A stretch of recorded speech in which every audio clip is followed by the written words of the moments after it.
Hello, student. Hello. If you somebody that not know me, my name is Eliyahu Milo.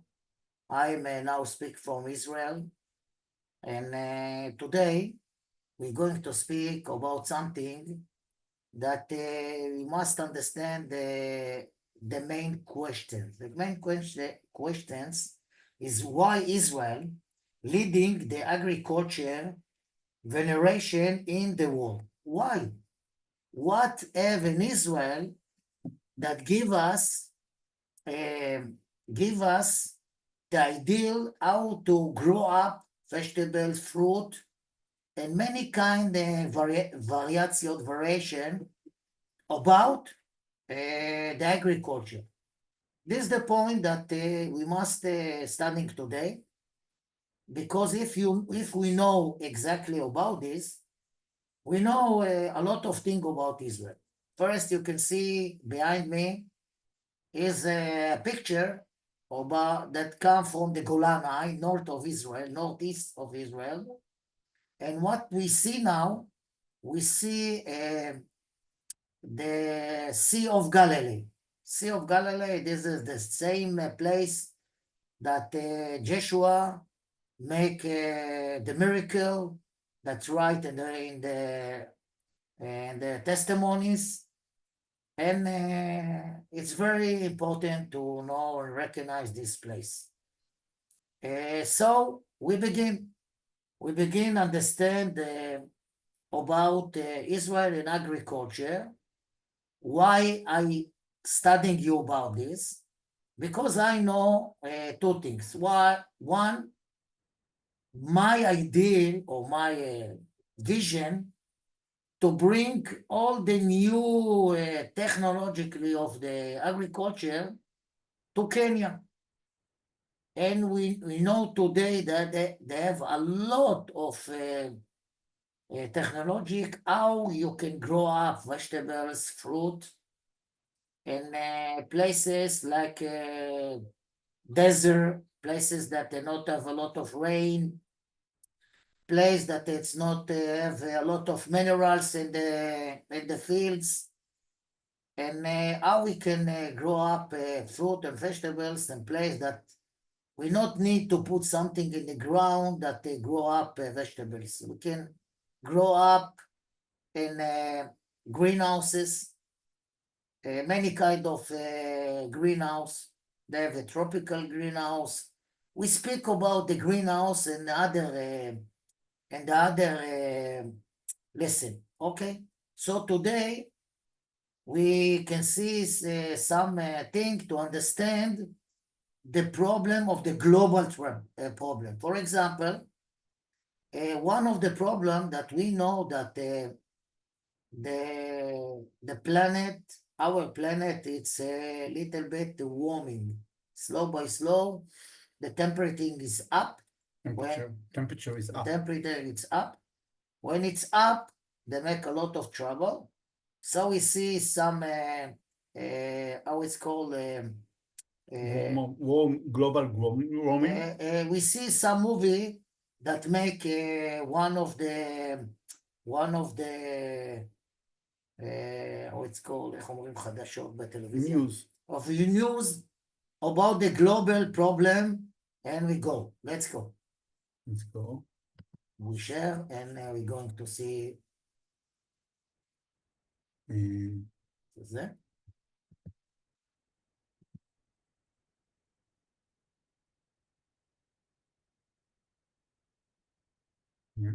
לך עד הסוף. רד, רד. Let's go.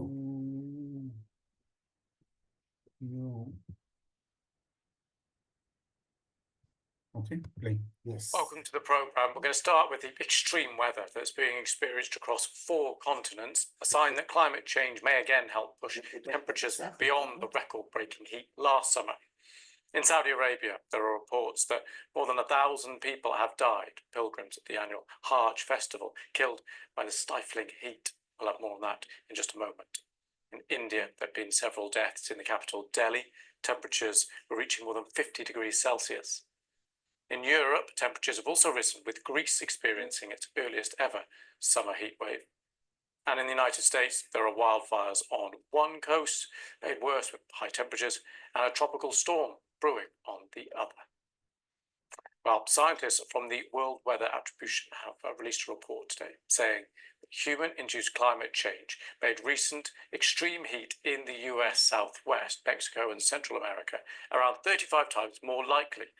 In their new report, scientists said such a heat wave was now 4 times more likely than it was in the year 2000, driven by planet-warming emissions.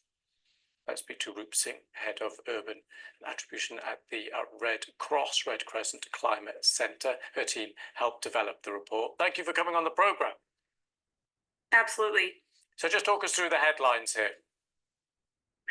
Yeah, so the heat wave that we saw in Central America and North America is just evidence of the climate change that we're seeing around the world. In our attribution study, we found that climate change made the maximum temperatures 35 times more likely, and the nighttime temperatures up to 200 times more likely. And that's really significant because it's really the nighttime temperatures when your body is supposed to rest and recover that has impacts on human health. And that's what's actually causing a lot of these heat-related deaths. And just remind us of the mechanism here. What is happening what is heating what to lead to these temperatures? Yeah, so we know that climate change is caused by increasing greenhouse gases, and essentially those greenhouse gases act to warm the planet around the world, but they're also acting to sort of supercharge weather systems. So we're starting to see these heat domes and essentially heat stick around for an extended period of time in different parts of the world. We saw that in Mexico and Central America, and we're also starting to see that now in the northern and eastern parts of the United States. So you said heat dome there. Just expand on that a little for us. What is it? Yeah, absolutely. So essentially, it's an area of high pressure. It's a place where you have not a lot of clouds, not a lot of rainfall, but essentially you just have high temperatures that stick around for days and days. And essentially that the duration of that heat causes a lot of impacts both on infrastructure but also on people. And people just aren't able to cope when it's hot during the day and at night continuously for days on end. So people are going to have to try and adapt now. Is it possible, before we get on to adaptations, is it possible to predict where and when this is going to happen? So we have heat wave early warning systems, and we have typically lots of warning before a heat wave occurs. And so in most parts of the world, we are able to predict what the maximum temperatures are going to be days in advance. And therefore, it actually is a big opportunity for us to be able to use that information to reduce the impacts, to warn people in advance of the heat waves. Okay, so if the warnings could be in place, what then? What can people actually do? What should governments actually do? So there's individual action. So essentially cooling yourself, making sure that you're drinking water, cooling your home. So passive cooling technologies, shading your homes, making sure you're planting trees outside, or just closing the shades when it's really hot is what people can do. But then you also have organizations like the Red Cross, where we're providing first aid for people who are affected by heat stroke, for example, helping people recognize the signs of heat-related illnesses and take action before it's too late. And then, of course, cities and governments can work together to develop heat action plans. And that means essentially knowing what they're going to do, what services are they going to provide when there is a heat wave? Are they going to open up a cooling center? Are they going to distribute water, ensuring that people have adequate access to electricity, which they need in order to cool their homes during a heat wave?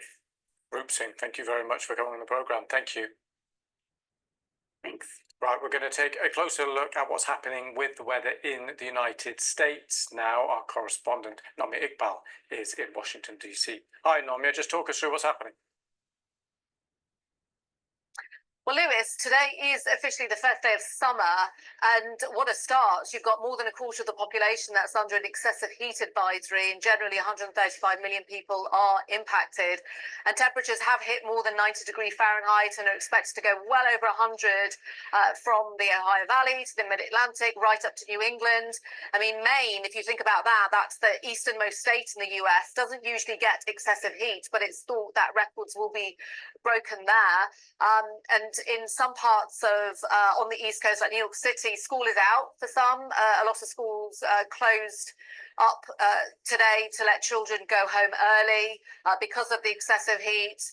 Over on the West Coast, we're seeing these wildfires break out. And it's worth mentioning that this happens, but it's happening more frequently with more ferocity. 2 people were killed in New Mexico.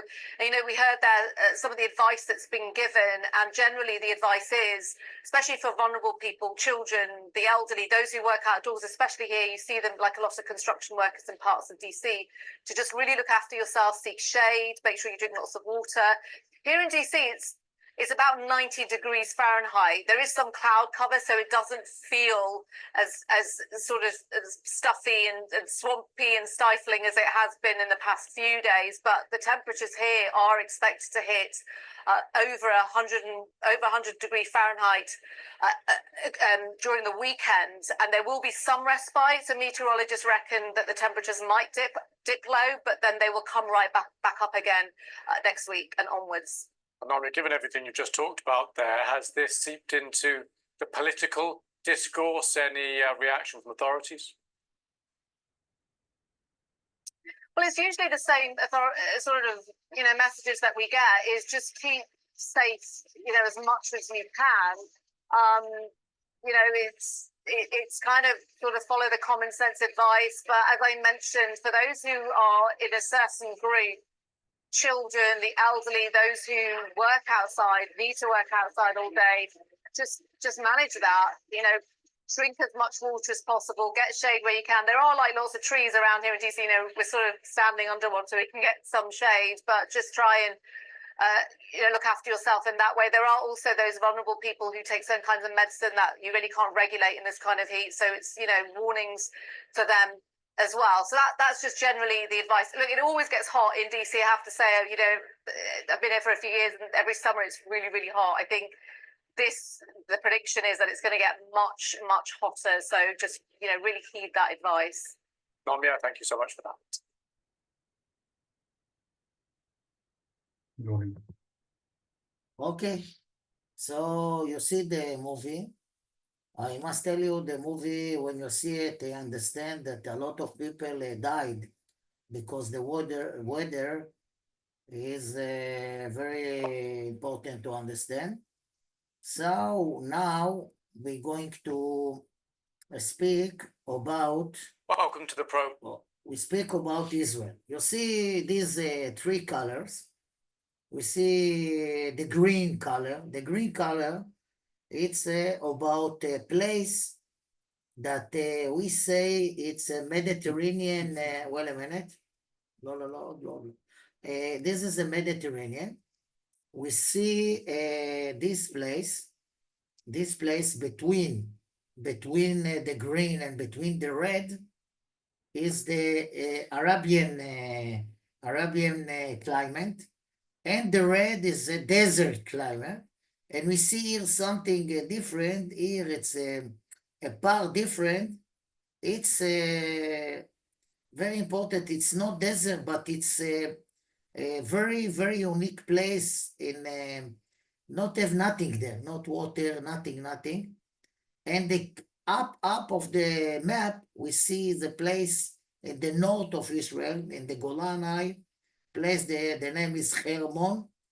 Hermon, it's one of the biggest mountain in Israel. It's about 2,842 meters below the sea.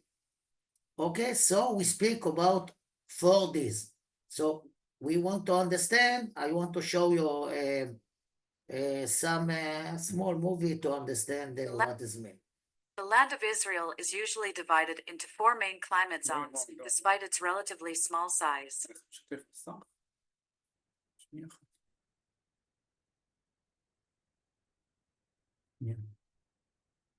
לא שיתפנו מסך. עוד פעם, אז נחזור חזרה, אוקיי, מה נעשה? נחזור חזרה פשוט הכל בסדר. אוקיי, שנייה. אוקיי, פשוט תחזור עוד פעם על הטקסט. אוקיי? The land of Wait a minute. I spoke again because I'm not share you the map. So Okay, again about the map. I'm sorry. I speak with you again about the map because I'm not sure the map.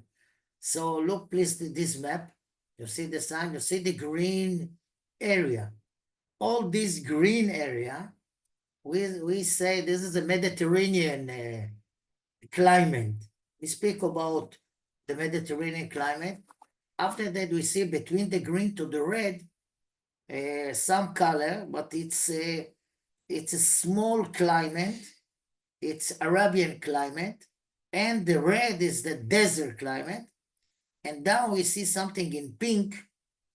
There, when you see the pink, it's about a small desert area, particularly and precisely, very unique. It's near to Egypt, between Egypt and Israel.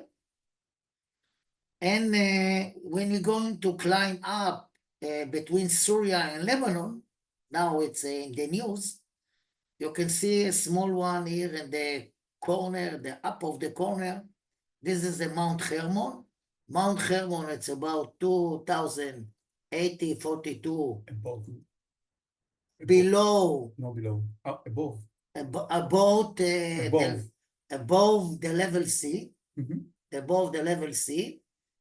And these particularly four places, for a kind of climate, give us to the Israel to understand how you can grow up vegetables, fruit, and different climates. When you can see, for example, if we're going to the desert and we can grow up, for example, tomato, or grow up watermelon, we can grow up when Europe, it's in winter. But in the desert, it's a summer. So we can grow up vegetables and send to the fruit and vegetables to Europe because they not have now no tomatoes, they not have now watermelon, for example. This is very good for commercial, agriculture commercial. So what I speak with you, I know that if I give you many kind of agriculture that it's come from the desert, okay, they build it and learn about how you grow up in the desert. For you in Kenya, that most the place of Kenya is a desert, about the climate. I'm not speak about the desert, but they have a lot of water in Kenya. So how you can grow up, you have a lot of water, it's a desert, how you grow up vegetables, not about in one, how it's called, one plant, 2 tomato, no, 200 kilo tomato, 2,000 ton. 2 ton, for example, tomato in one greenhouse. How we can do it? How we can do it? This is the point that Israel is leading the agriculture renovation in the world. Why? Because we all the time studying and understanding how we can grow up in the desert, how we can grow up in the Arabian climate, how we can grow up in the Mediterranean climate. This is the point that what I want to speak with you. If you understand this, you understand why Israel is leading all the agriculture technology in the world. This is the point. We're not leading only in how it's called in high tech. It's okay, we're landing in high tech, it's okay, but it's only in agriculture. And what I want that you, one of each of you, someday, when you be a businessman and you build your business place, you can grow up vegetables and fruit and new technology in a small place, about 2 ton tomato. A small place, really. Send it all over the world. Okay, why? If you grow up a lot, you can send it and make a business in the other country near that need your vegetables and your supplies. Okay, so we go slow and understand. Okay, the places. So we want to see a movie about explain about the 4 places. The land of Israel is usually divided into 4 main climate zones, despite its relatively small size. The Mediterranean climate is predominant in the central and northern parts of the country, making it the southernmost region in the northern hemisphere with this type of climate. This region experiences hot, dry summers, followed by changeable transitional seasons and rainy winters, with the possibility of snow in the higher elevations. With over 400 millimeters of precipitation annually, the Mediterranean climate zone provides the ideal conditions for agriculture and supports a diverse range of flora and fauna.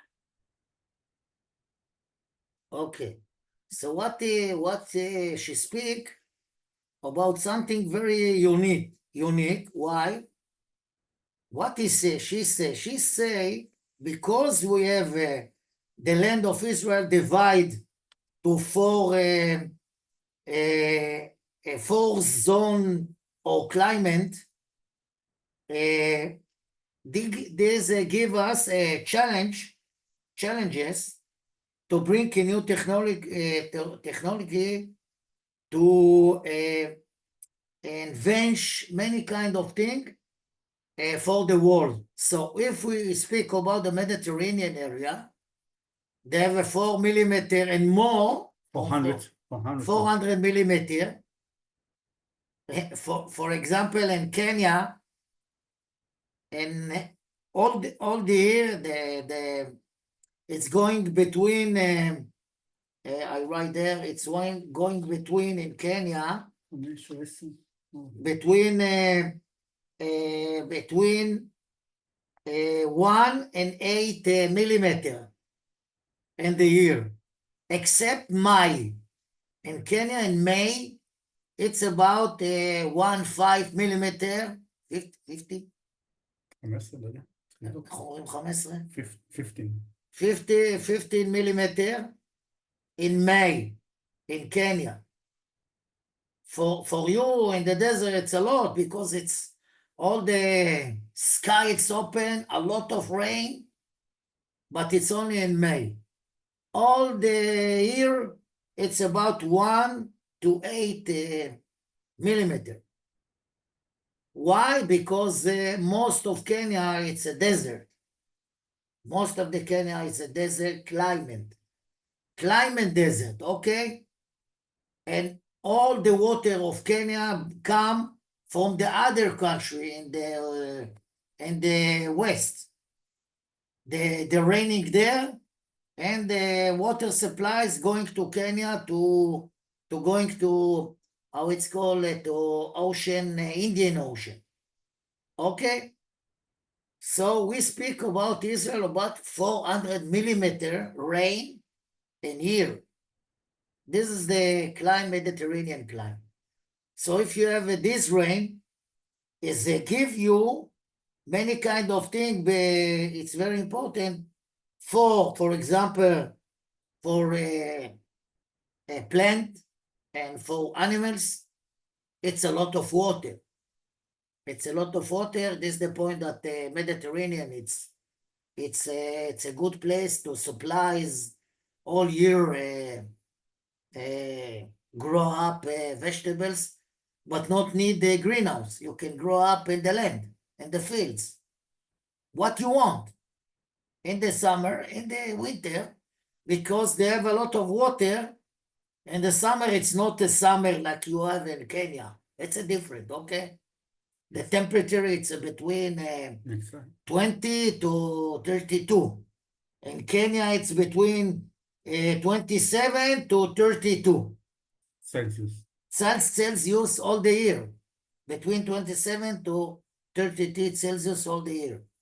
Here, it's going to 10 degrees in the winter or 8 Celsius. Okay? And the warming is about 35. So we're going to see another area. Okay? This is about to speak about the. We send you the slide, right? Okay. The presentation. Okay, We send it. we're going to see the presentation that speak about the other zone climate. The Arabian climate lies somewhere between the Mediterranean and desert climates, classified as semi-arid. Its exact boundaries are difficult to pinpoint due to significant variations in annual rainfall. For instance, Beersheba experiences an Arabian climate with 200 to 250 millimeters of precipitation each year. Okay, look what he say. It's not Mediterranean 400 millimeter. When we're going to the east, when we go to the east, the raining is be down between 200 to 250 millimeter a year. So it's not the same, the Mediterranean, it's Arabian climate. And when we have a little bit of rain, it's give us something that we must understand how we can grow up in 200 millimeter rain. What we can do, what Israel do to grow up in this kind of land. This transitional climate zone presents challenges for plant growth and agriculture, requiring adaptations to deal with limited water resources. Okay, you understand? This point, we can limit it with a place that are not of water. Okay, so we're going to speak. The Arabian climate Sorry. lies somewhere between. Okay, we're going to another zone. The another zone is about the desert zone. Okay, the east place of the desert zone that's been Jordan is the border of Jordan. This is, for example, a picture from Jordan. And it's go down to Egypt, to Sinai. Why it's all these red? I see on the map, it's in red. Why it's a zone like this? We speak about it. Let's go. The southern region of the country is primarily known for its desert climate, situated within the global subtropical desert belt. This vast arid area experiences minimal rainfall, averaging less than 200 millimeters annually. Okay, you listen. It's not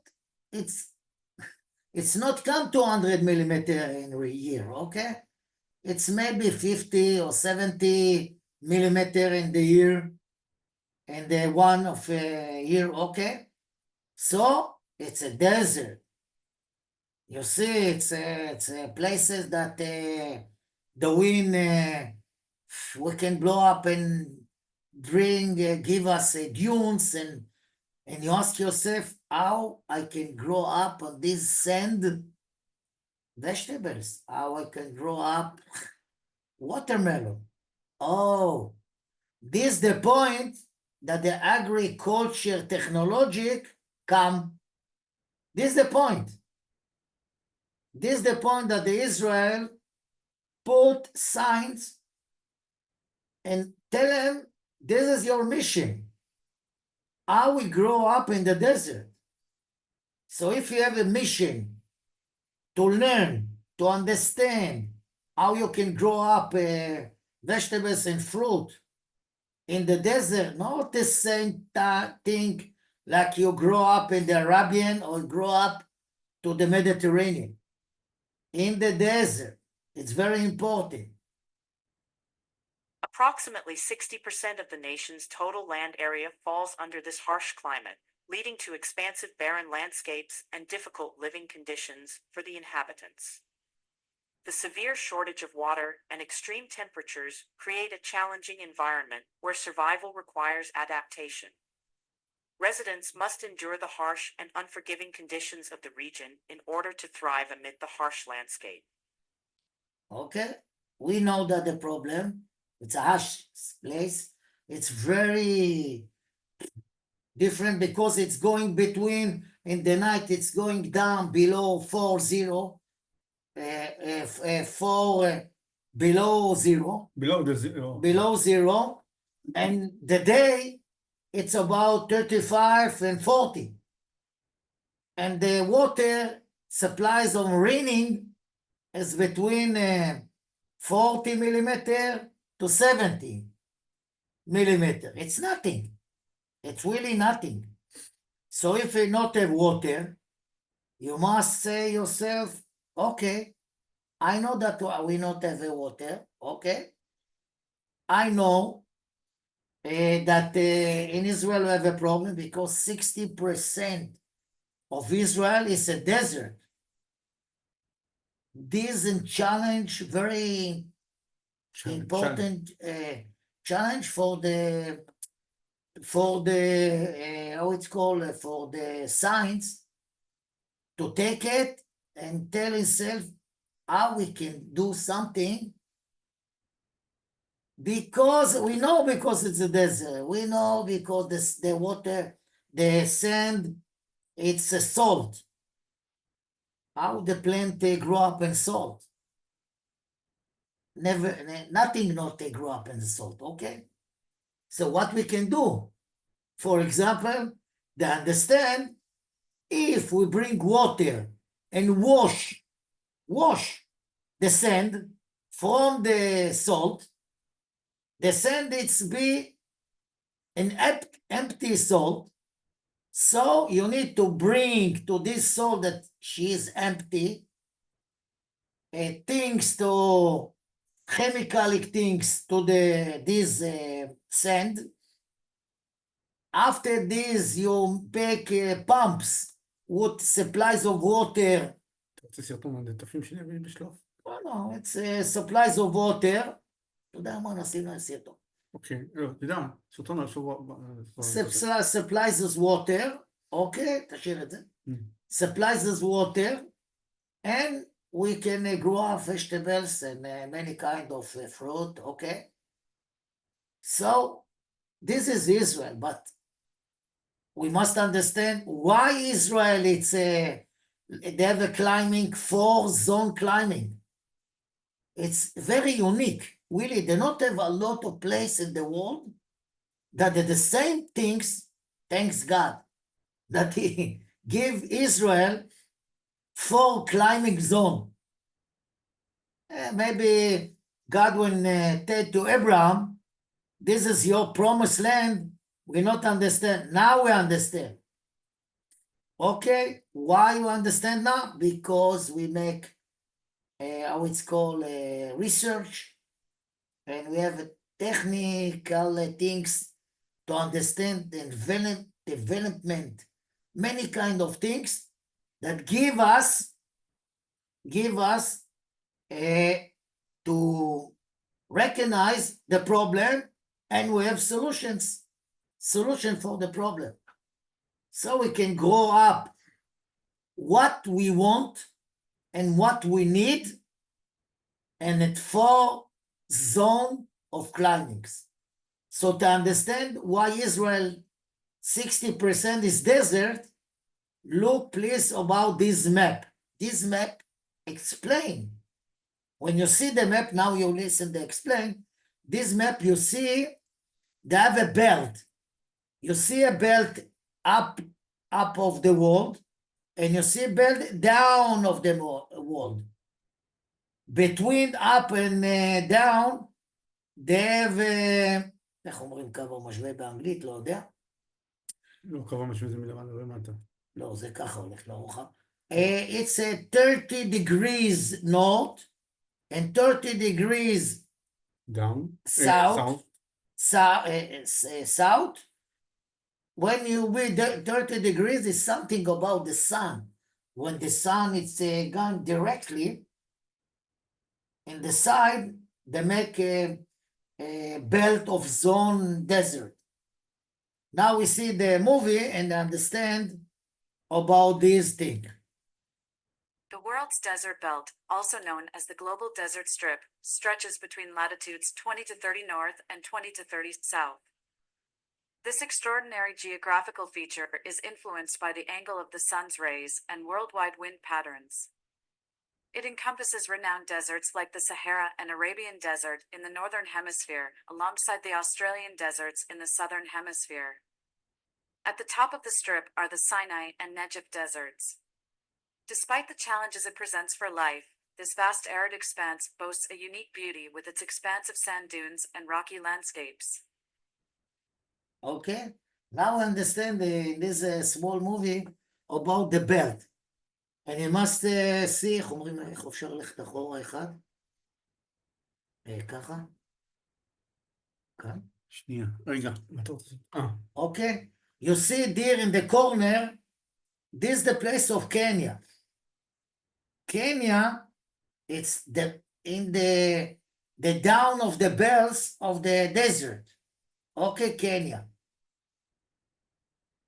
Okay, this is the point that when we speak about Kenya, not now, I really want that you make research and understand the climate of Kenya.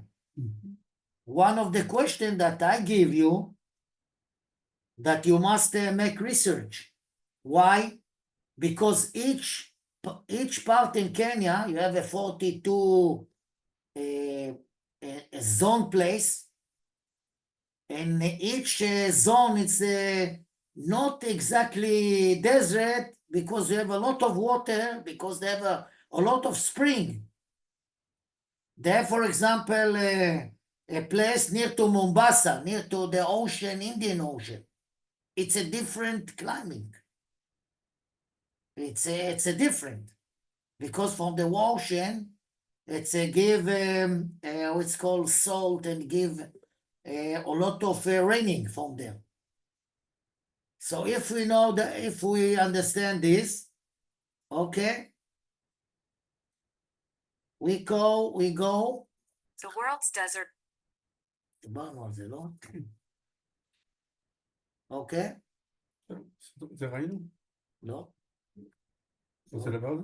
לא יודע, רגע נראה. Wait a minute. deserts, also known as arid regions, are vast expanses where כן, כן, תשאיר את זה. the amount of rain or snow that falls each year is less than 200 millimeters. This results in extremely dry and hot conditions that make it very difficult for plant and animal life to thrive. Most deserts have very limited precipitation, which hinders agricultural activities.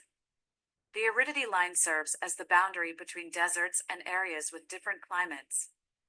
Deserts cover approximately a quarter of the Earth's land surface, including polar ice deserts where no rainfall occurs. The lack of rain or snow in these regions poses significant challenges for any attempts at vegetation growth or human settlement. Okay, now you understand. They have a lot of places. וואו, חזקות. טוב, נעצור איתם. כן. יצאנו.